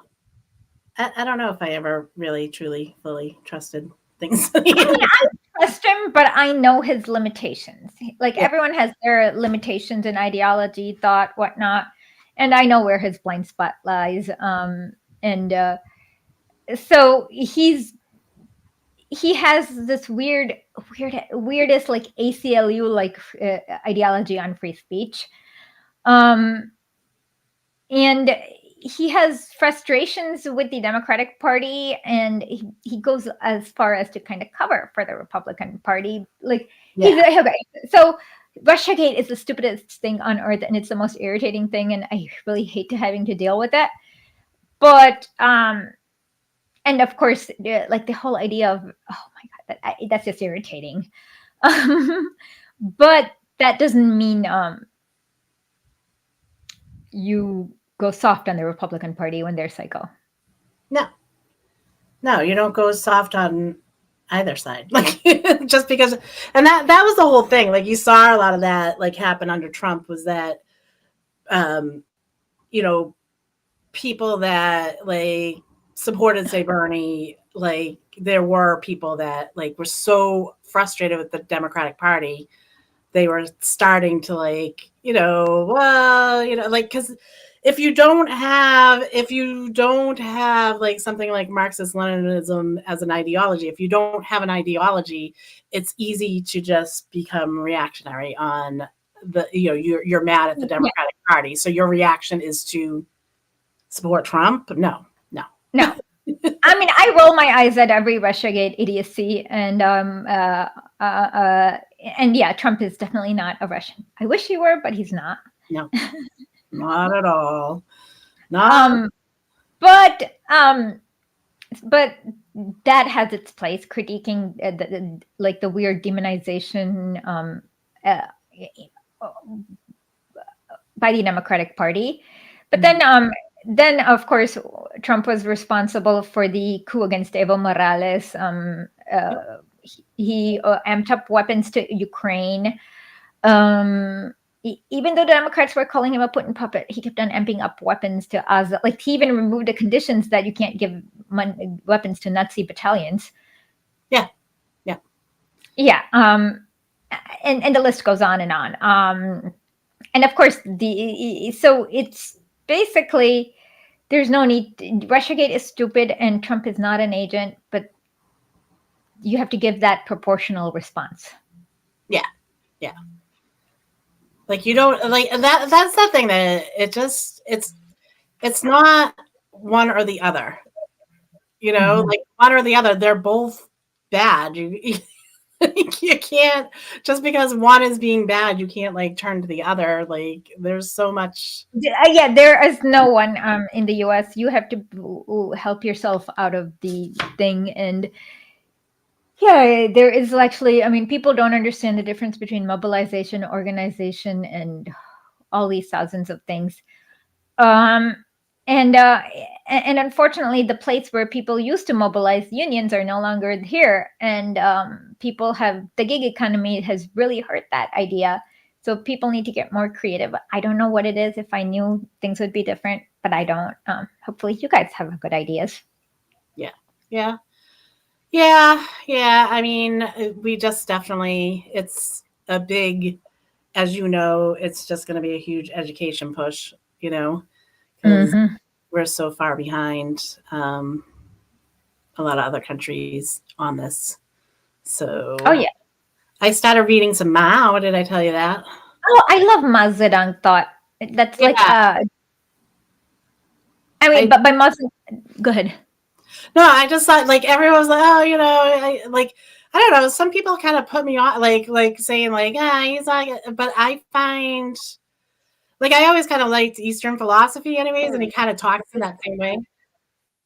Yeah, and Mao's easy to like. Mao's red book is thin and easy to understand. Yeah. So okay, trying something new. Like maybe I could bought myself a little more time here. I'm gonna try like I'm like running the display at like 0% brightness and seeing if that helps. So I don't think it's a backlight issue, because if I shine like a beaming flashlight at the screen when it blacks out on me, I can't see anything even faintly. So like that would mean like the display itself is shitting out on me. Okay. That sucks. Nomo Popo, I've read On Contradiction. I didn't read the Diamat yet, but I read the 5 Golden Rays. 5 Golden Rays. Because I'm actually doing a reading group with it's run by a guy in the Philippines Communist Party of the Philippines. Awesome. And so it's going through, they're all Marxist, Leninist, Maoist. So it's following their reading list. So it was the activity study, the active, I can't say it. It's like our I'm just gonna my VPN, and I need to turn on my VPN so I can read some further developments that Brian has tweeted out since yesterday. So give me a second. I'm not playing video games.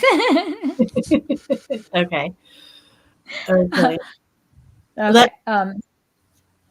So before you do that, I just want to, I'm gonna talk about this. So I get a letter in the mail from my healthcare provider, and they want me to do labs. And so it's a letter just reminding me to do my labs. And it was sent to me as a disabled person. It was sent to me by the population management coordinator. Okay. I don't want to do my labs. I'm scared. I don't like that at all. That's why is there a population management coordinator? I looked it up, and it is a thing in healthcare, population management. That's some Julian Huxley ass shit. Action T4E. Wow. Yeah, Daryl, it was probably like, he because of the anarchism before, Daryl's just saying that he was an anarchist before he was a Marxist-Leninist, but that's really common. I always kind of liked Eastern philosophy, and I like he ties in some of the little stories and stuff like that from the Eastern philosophy stuff. So I actually have been kind of enjoying reading them. Okay. So Brian tweeted out, Brazil's director resigned this week after a petition to exempt the company from Brazilian law rejected by the Supreme Court, and Musk restored accounts of suspended suspects in police investigations on the January 8th, 2023 coup attempt. He doesn't want to be Musk's free speech patsy. Professional disinformation campaign manager Schellenberger has twisted this event around a panic-mongering fundraising tweet in which he asked Brazilians for personal donations to his foundation. Okay,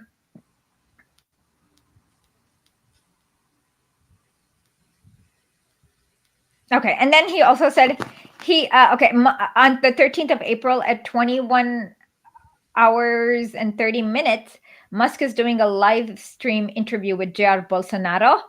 Next Saturday. Okay. He's doing a live with a man who tried to ban schools from teaching philosophy, incited violence against journalists, and is under investigation for plotting with business elites and military brass to destroy the Supreme Court and install a dictatorship. Is this really about free speech? So that's tonight. 21. You said 21. It's tonight. Okay. Well, Brazil, it's already over because Brazil is 3 hours ahead. No. Oh, 21. 21 hours would be... Sorry, it's 20. 9 o'clock for me. So 9 o'clock Brazilian time would be 8 o'clock for Eastern. I'm sorry, I got my time zones confused. I know. Time zones. Yeah. So basically, the Musk is amping up his fascist support in Brazil, and of course we know it's disingenuous because it's all about the lithium. Oh yeah. But is he like so the like Lula's not going to allow him, so like he wants to force a right wing in there again, right? So that they'll destroy the electric car business down in Brazil. And also the Amazon. And Musk has been caught illegally mining lithium in the Amazon, which he's gotten cracked down upon and fined and also his license taken away in Brazil. He should get the treatment that billionaire in Vietnam is getting. Oh, yeah, totally.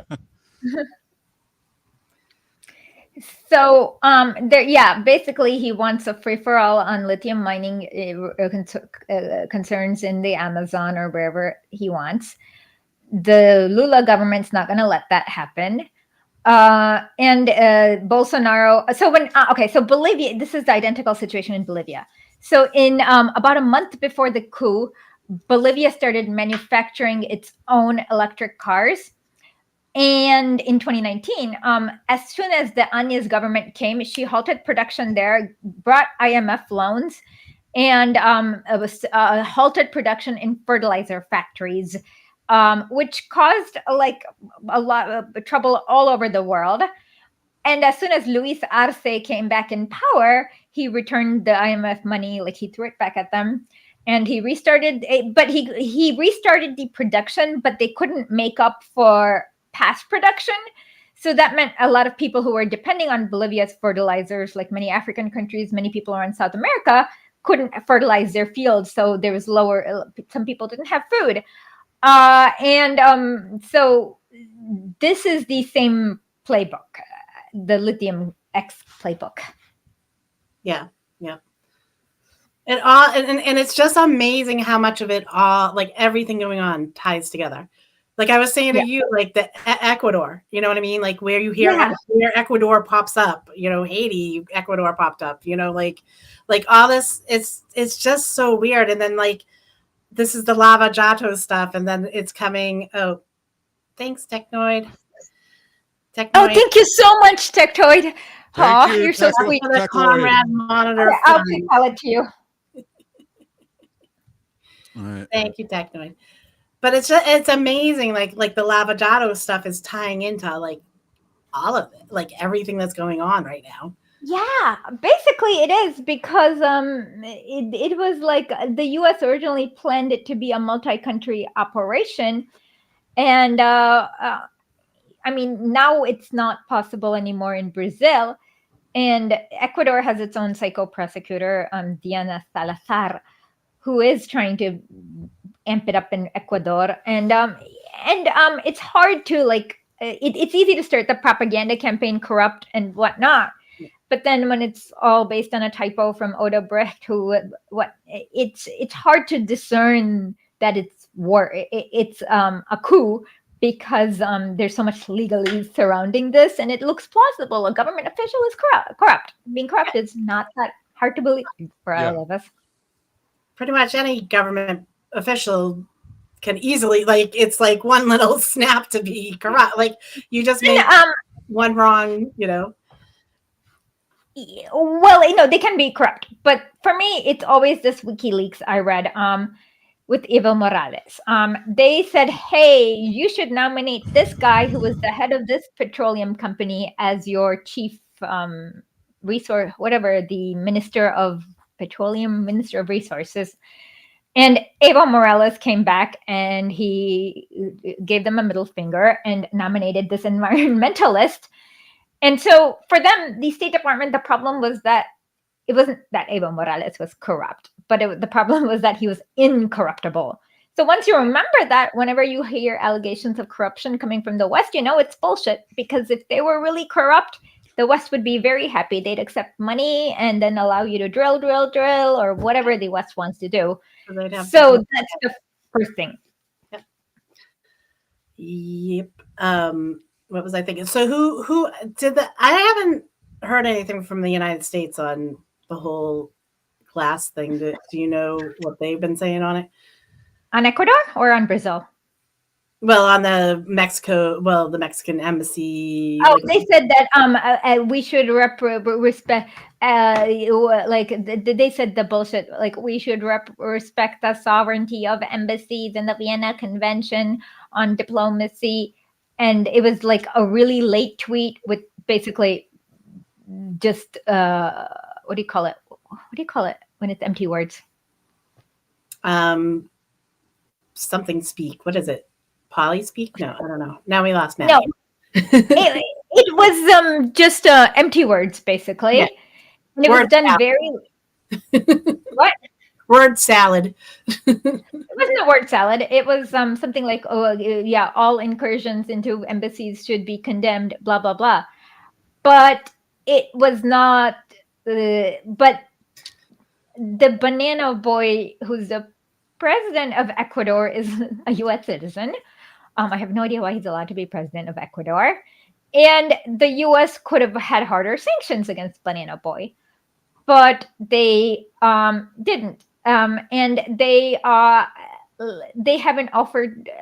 So other countries came out strong in support for Mexico and the violation of their integrity. But the U.S. was still pushing propaganda about how in 1981, Fidel Castro, Cuba invaded the Ecuador embassy. And that was not true. What happened is that Cuban gusanos went into the Ecuadorian embassy in Havana and they threatened to murder the ambassador. Then Ecuador asked Cuba for help. At Ecuador's request, they went and saved the ambassador's life, in which the ambassador thanked them. So it's a completely different story. And you see the U.S. media spreading that. So you see where the U.S. government is two-faced, basically. So they made platitude. That's the word I was looking for. Oh, okay. Platitudes, yeah. Yeah. Yeah, yeah. No, because I saw Morales condemned it, and so I was just wondering. Evo Morales, so when he was flying over Vienna, because the U.S. thought he was sneaking Snowden into Bolivia, they actually stopped his flight and searched it when he was president. It was the most egregious violation of every diplomatic convention. And of course, he was not sneaking in Snowden. No. Also, no, but Snowden really lucked out because if he had gone to Bolivia and after the coup, he probably would have been in jail by now. Yeah, no, he did the right move, I think. Yeah. So. Yeah, so that's okay, and we're okay.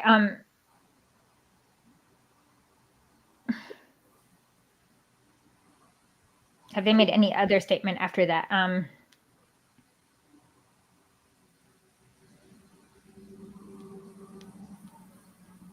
No, they have not. Just that tweet. Yeah, I didn't think they said anything else.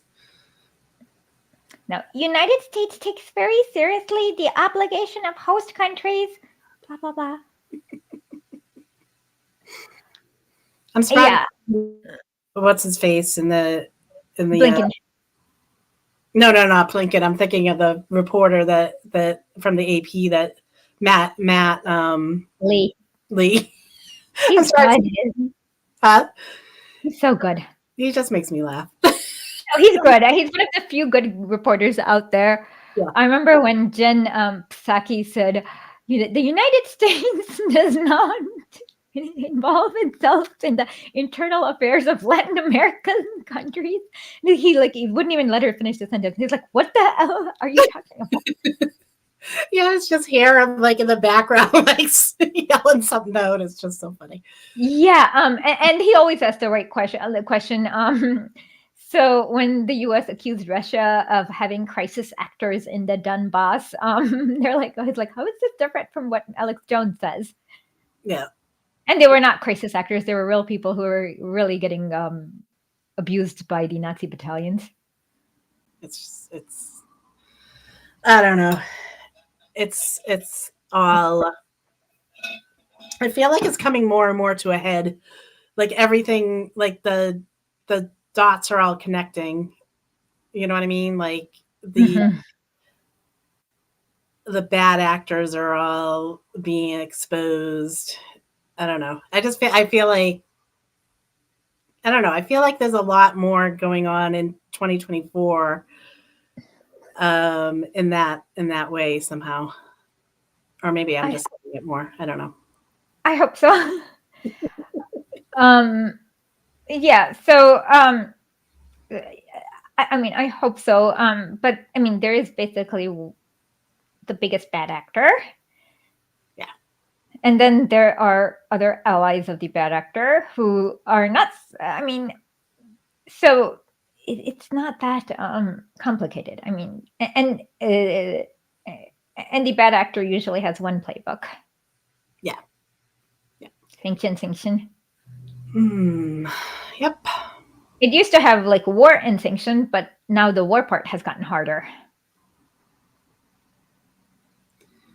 I was reading, someone was writing in a server that I was in there. They were saying how they feel like Putin is actually the FDR of the times or something. Like, and I thought that was kind of a weird, interesting take on it, but I don't know. He is very sensible. He is not very ideological. Yeah. So, and he's very cautious. Yeah. Yeah. Yeah. Yeah. I can see. Yeah. He definitely is. Yeah. So I can see the resemblance there. Yep. Yeah. And yeah. I don't know. Do we have any other questions for anyone else? I don't think there was any other questions.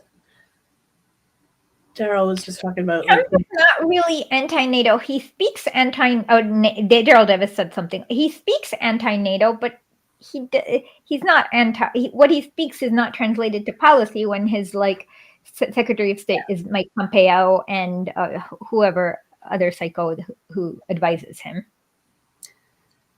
Yeah, Trump. I don't like. I feel like he just says what he says, and they're just doing what they're doing, and they don't really like. Yeah. Like no one really pays attention to what's going on behind it. They're always just listening to the words, and then they're not seeing that he's not as anti-war as, I mean, I don't think he personally may be anti-war, but it doesn't extend into policy. Yeah, exactly. Like the administration was definitely not anti-war. Yeah. Especially when you bring Pompeo in there, like that was. Yeah. Pompeo doesn't belong anywhere. It's kind of like Hillary Clinton picking Tim Kaine. Like supposedly she's running as this feminist and stuff like that, and then she picks an anti-abortionist. Oh yeah, and he also did some weird stuff with the Contras back in the 80s. Yeah. Oh yeah. Yep. Yeah. That's why he speaks Spanish. I don't exactly know what he did with the Contras, but he did. Yeah. Oh yeah, he was so. I keep forgetting he exists because he has no personality. I know. I think he's what is he running for? He's running for something. Snyder? Kaine. Tim Kaine? Is that who? He's senator of South of somewhere. Yeah, he's running right now. Is he rerunning for Really? senator? But he was like supporting somebody else running too. So he's been in kind of the news like a week ago. He was in the news because they were he was like at a book signing and he's been campaigning, and so the protesters got to him. Oh, good. So yeah. So he was in the news like a week ago. Oh yeah, Jonathan Chait wrote this awful piece about how protesters are bullying the president by screaming "Genocide Joe" Ooh. in the New Yorker, and it's like, are you I mean, no, just because you don't like what they're protesting doesn't mean they're bullying the most powerful man in the world who can drone everyone like at an instant.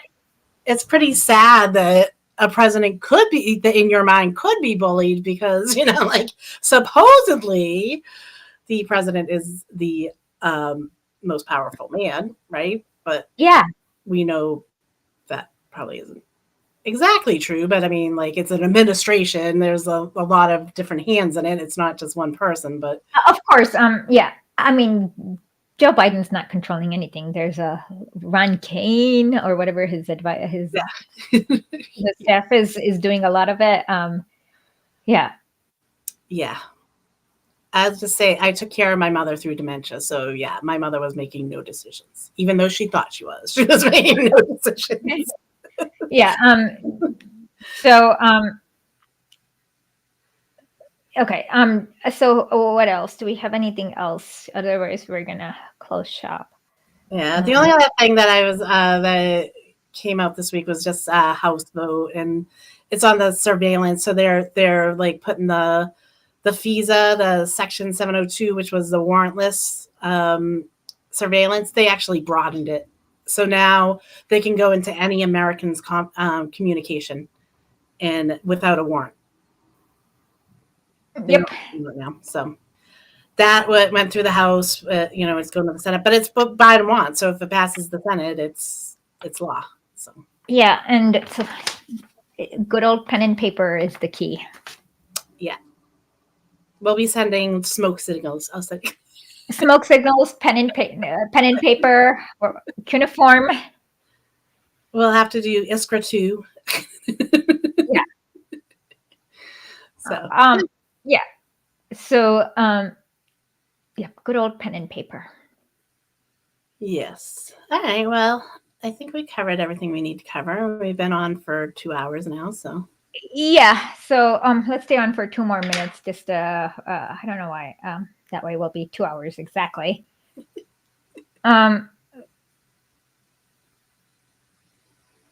What? Now you. I was thinking about something, but I forgot what. What else is happening in Russia right now? Anything? Nothing. Anything? I don't know. Yeah. Some things are happening, I guess. So they've gone into the Adevka direction. So they're pushing forward with the SMO. It's slow. That's about it. Any other news on the crocus or anything? No. Investigation is still going. Yeah, some suspect. A lot suspect there was a Ukrainian involvement. Yeah. And I wouldn't be surprised. Well, that's why yeah, I wouldn't be surprised either, but it's just, I don't know. Yeah. The thing is, I would think that Ukraine probably did, but we'll see. Yeah.